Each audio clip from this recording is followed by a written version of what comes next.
이번 시간에는 우리 데이터베이스 개요에 대해서 같이 한번 살펴보도록 하겠습니다. 그 다음에 이제 스키마요. 스키마라는 거는 우리 데이터베이스의 구조가 됐든 제약 조건이 됐든 이런 것들에 대해서 전반적인 그런 명세를 기술한 거, 그걸 보고 우리가 스키마라고 불러요.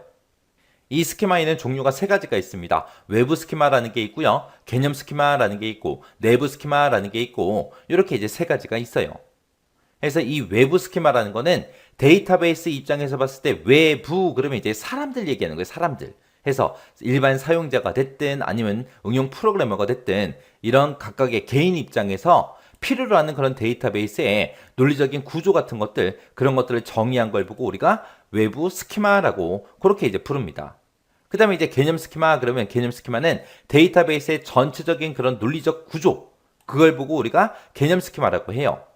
해서 모든 응용 프로그램 그리고 사용자들이 필요로 하는 그런 데이터들 있죠. 그런 데이터를 이제 종합적으로 조직 전체의 데이터베이스를 보고 우리가 개념 스키마라고 해요.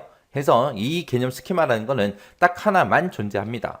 그 다음에 이제 내부 스키마요. 내부 스키마 그러면 얘는 이제 우리 컴퓨터 내부에 보면 물리적인 그런 저장 장치 있죠. 그 저장 장치 입장에서 본 데이터베이스 구조를 보고 우리가 내부 스키마라고 그렇게 부릅니다. 그래서 우리가 실제로 저장된 그 레코드의 형식이 됐든 저장 데이터 항목이 됐든 그런 것들을 이제 표현 방법이 됐든 아니면 내부 레코드의 물리적인 그런 순서 같은 것들, 그런 것들을 나타내는 게 우리 내부 스키마예요. 이 스키마는 우리 필기 시험에서도 엄청나게 자주 나왔던 거고 이 실기 시험에서 나올 확률이 되게 높아요. 되게 높으니까 이 스키마에 관한 거는 여러분들이 꼭 기억하고 계셔야 돼요. 해서 이것도 문제 낼 때 이걸 쭉 써놓고 이게 뭐냐 그렇게 이제 물어보겠죠. 그럼 개념 스키마가 정답이 되는 거고 이걸 써놓고 이게 뭐냐 그렇게도 이제 물어볼 수 있겠죠. 그래서 이 스키마는 꼭 기억하셔야 돼요. 그래서 스키마의 종류에는 세 가지가 있는데 그 세 가지를 어떻게 기억하냐. 자, 지금 여기 동그라미가 몇 개 있어요? 한 개 있죠. 왜 한 개예요, 이게? 왜 한 개예요? 왜? 그 다음에 얘는요. 동그라미 몇 개예요? 두 개죠. 왜 두 개예요? 왜? 얘는요. 동그라미가 세 개죠. 왜 세 개예요? 왜? 얘는요. 동그라미가 네 개죠. 왜 네 개예요? 왜? 왜 네 개예요? 해서 그렇게 기억하세요. 왜 네 개 하고 그렇게 기억 좀 하세요. 왜 네 개? 왜 네 개? 왜 네 개? 스키마의 종류에는 왜 네 개 하고 그렇게 세 가지가 있더라. 그래서 이 데이터베이스에서만 나오는 그런 용어들 있죠. 그런 용어들은 여러분들이 꼭 기억하고 계셔야 돼요. 자, 이번 문제는 서술형이네요. 데이터베이스의 스키마에 대해 간략히 서술하시오 라고 되어 있어요. 스키마는 뭐예요? 데이터베이스의 구조, 그리고 제약 조건, 이런 다양한 것들을 명시하고 있는 메타데이터를 말하는 거죠. 교재에서는 스키마는 데이터베이스의 구조와 제약 조건에 관한 쓸까요? 구조, 그리고 제약 조건에 대해서 여기에 대한 명세를 기술하는 메타데이터다. 메타데이터가 뭐예요? 데이터를 정의하는 데이터죠. 그래가지고 결국 뭐예요? 구조랑 제약 조건에 자세하게 써져 있는 데이터다 라는 뜻이에요. 그래도 이렇게 딱 스키마에 대한 정의가 있으니까 여기로 이렇게 기억해 두시는 것도 나쁘지 않아요. 추가적으로 이것만 하기 조금 아쉬우니까요. 스키마에 대해 좀 더 해볼게요. 스키마는 이제 세 가지 종류가 더 있잖아요. 스키마를 분류를 하면은 외부 스키마, 그리고 개념 스키마, 그리고 내부 스키마가 있어요. 얘들도 시험에 자주 나오는 개념이니까 기억해 두세요. 외부 스키마는 뭐예요? 데이터베이스, DB를 이용하는 다른 사용자 또는 응용 프로그래머. 얘는 DB가 아니에요. 프로그래머들도 이제 DB에 접속해서 그 데이터를 사용하잖아요. 그런 프로그래머들을 가리키는 게 응용 프로그래머예요. 이런 응용 프로그래머가 DB를 사용할 때 또는 사용자가 DB를 사용할 때 얘네들의 입장에서 보는 DB의 구조예요. 개념 스키마는요. 전체적인 또는 개괄적인 그리고 데이터베이스의 하나뿐인 스키마다. 뭐예요? 전체 구조도 같은 개념으로 기억해 두시면 될 것 같아요. 다음 내부 스키마는요. 얘는 저장장치, 물리적인 저장장치가 이런 저장장치 입장에서 바라보는 데이터베이스의 구조예요. 자, 위쪽이 개념이 전체적인 거고 외부가 사용자 입장이면 내부가 물리적인 저장장치 입장이잖아요. 저장장치 뭐가 있어요? HDD, 뭐 SSD 이런 저장장치들이 어떤 구조로 데이터를 저장할지에 대해서 정의하고 있는 게 바로 내부예요. 개념이 총괄, 외부는 외부의 정말 밖에서 볼 때의 스키마다, 밖에서 볼 때의 DB의 구조다. 이렇게 기억해 두시면 될 것 같습니다. 스키마에 대한 설명이래요. 가로 안에 들어갈 그 알맞은 답을 보기에서 찾아 써라. 그렇게 이제 문제가 나왔습니다. 우리 보기에 보니까 이제 외부가 있고 내부가 있고 개념이 있고 이렇게 세 가지가 있죠. 구멍 뚫린 것도 지금 동그라미 1번, 2번, 3번 하고 이렇게 이제 세 가지가 있어요. 자, 요 외부, 내부 개념이 각각 이제 어디에 들어가는지 그거만 이제 찾아주면 되겠네요. 자, 우리 동그라미 1번이요. 동그라미 1번 스키마. 동그라미 1번 스키마는 데이터베이스의 전체적인 그런 논리 구조래요. 모든 응용 프로그램이나 사용자들이 필요로 하는 그런 데이터를 종합한 조직 전체의 데이터베이스다. 그렇게 이제 문제가 나왔습니다. 이런 걸 보고 우리가 이제 개념 스키마다. 그렇게 이제 부르는 거죠. 그래서 얘는 이제 조직 전체 이제 데이터베이스이기 때문에 하나만 이제 존재해요. 그게 이제 개념 스키마고, 그 다음에 동그라미 2번 스키마요. 동그라미 2번 스키마는 실제로 이제 저장될 그 레코드의 형식, 그리고 저장 데이터 항목에 이제 표현하는 방법, 그리고 내부 레코드의 물리적인 그런 순서, 이런 것들을 나타낸다. 그렇게 나왔습니다. 이런 걸 보고 우리가 이제 내부 스키마다. 그렇게 이제 부르는 거죠. 그래서 동그라미 2번의 정답은 우리 내부 스키마요. 그래서 이 내부 스키마라는 거는 물리적 저장 장치 입장에서 본 그런 데이터베이스 구조를 보고 얘기하는 거예요.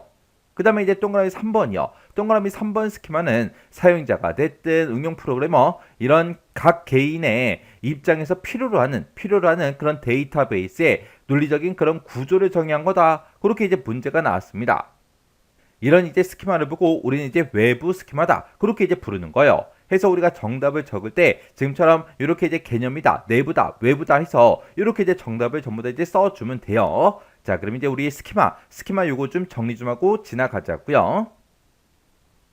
자, 스키마에 보게 되면 지금처럼 외부, 내부, 개념하고 이렇게 이제 세 가지 스키마가 있는데 외부 스키마라는 거는 사용자나 응용 프로그래머 그 사람들 입장에서 본 그런 스키마를 보고 우리가 이제 외부 스키마라고 합니다. 그래서 외부 스키마는 누구 입장에서 본 거다? 사용자나 응용 프로그래머 그 사람들 입장에서 본 스키마를 보고 얘기하는 거고, 그 다음에 이 개념 스키마요. 이 개념 스키마는 전체 데이터베이스의 전체적인 그런 논리 구조를 보고 우리가 이제 개념 스키마라고 하는데, 얘는 이제 기관이 됐든 조직체가 됐든 그런 관점에서 본 스키마입니다.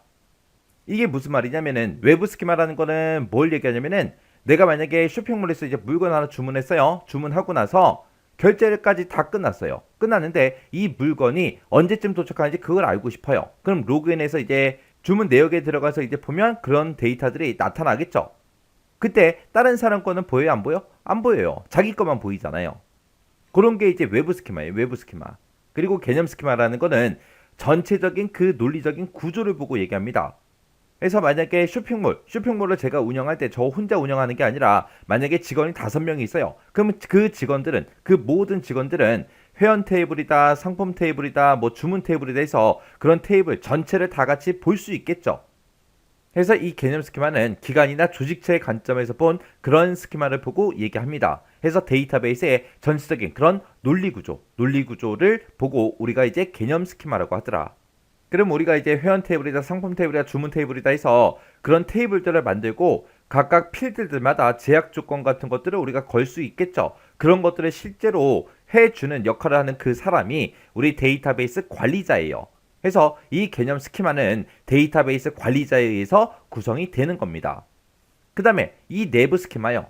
내가 쇼핑몰을 운영할 때 이제 회원 테이블이다, 상품 테이블이다, 주문 테이블에 해서 그런 테이블들을 만들었죠. 만들고 나서 이제 회원들이 전부 다 이제 우리 사이트에 들어와서 이제 회원 가입을 하고 내가 또 상품과 관련된 그런 정보들을 막 올렸어요. 올리면 그런 데이터들, 그런 전체적인 그런 데이터들이 어딘가에 이제 저장이 될 겁니다. 그런 물리적인 그런 저장 장치 입장에서 본 그 데이터베이스 구조를 보고 우리가 이제 내부 스키마라고 그렇게 이제 부르는 거예요. 그래서 이 스키마 세 가지를 보면 누구 관점이냐 거기에 따라서 이렇게 이제 세 가지로 나눠지는 겁니다. 일반 사용자나 응용 프로그래머 입장에서 본 게 우리 외부 스키마고요. 그리고 이제 기관, 조직체 그 입장에서 본 거. 그래서 데이터베이스의 전체적인 그런 논리 구조를 나타낸 게 우리 개념 스키마고요. 그리고 내부 스키마다 그러면 이제 실제로 저장되는 저장 장치 입장에서 본 그 스키마를 보고 우리가 이제 내부 스키마라고 합니다. 그래서 이 외부 스키마라는 거는 사용자나 응용 프로그래머가 각 개인의 입장에서 필요로 하는 그 데이터베이스의 논리적인 그런 구조 같은 것들을 정의한 걸 보고 우리가 외부 스키마 그렇게 이제 부르는 거고요. 그리고 개념 스키마 그러면 개념 스키마라는 거는 기관이나 이제 조직체 관점에서 본 그 스키마를 보고 얘기하는데 모든 응용 프로그램이나 사용자들이 필요로 하는 그런 데이터를 종합한 조직 전체 데이터베이스 그걸 보고 우리가 이제 개념 스키마 그렇게 이제 부릅니다. 이 전체적인 그런 조직의 데이터베이스는 하나만 존재하겠죠. 그리고 이 개념 스키마라는 아이는 개체 간의 이제 관계가 됐든 제약 조건 이런 것들을 나타내고요. 데이터베이스에 대해서 이제 접근 권한이나 보안 그리고 무결성 규칙 이런 것들에 대해서 이제 명세를 정의한 게 우리 개념 스키마예요.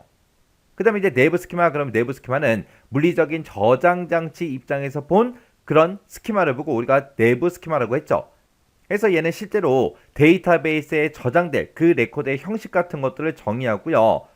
저장 데이터 항목의 표현 방법이 됐든 아니면 내부 레코드의 물리적인 그런 순서 같은 것들 그런 것들 저장과 관련된 그런 것들을 나타낸 게 우리 내부 스키마예요. 그래서 지금처럼 이렇게 이제 스키마에는 내부 외부 개념하고 이렇게 이제 세 가지가 있습니다. 이 스키마에 대해서는 우리 필기 시험에도 물론 나오지만 이게 나중에 실기 시험에 넘어가서도 이게 스키마가 시험 문제로 나온 적이 있습니다. 있기 때문에 이 스키마는 여러분들이 정확하게 알고 지나가셔야 돼요. 외부 스키마가 뭘 얘기하는지, 개념 스키마가 뭘 얘기하는지, 내부 스키마가 뭘 얘기하는지 정확하게 알고 지나가시기 바랍니다.